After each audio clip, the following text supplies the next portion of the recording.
Israeli হামলায় গাজায় নিহত মানুষের সংখ্যা 40,000 ছাড়িয়েছে।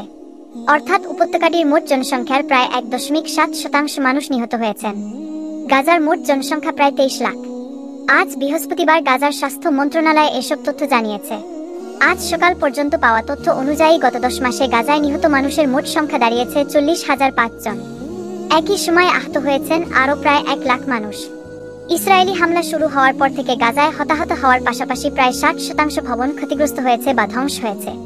বিভিন্ন স্যাটেলাইটে ধরা পড়া আলোকচিত্র বিশ্লেষণ করে এমন চিত্র পাওয়া গেছে।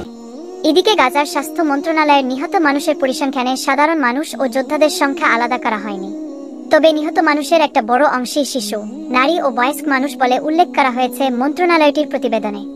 বিশেষজ্ঞদের ধারণা, একটা সময় যুদ্ধ বন্ধ হয়ে গেলেও রোগ ও অনাহারের মতো যুদ্ধের অপ্রত্যক্ষ কারণে গাজায় আরও অনেক মানুষ মারা যেতে পারেন। স্যাটেলাইটের কিছু আলোকচিত্র বিবিসিও বিশ্লেষণ করে দেখেছে।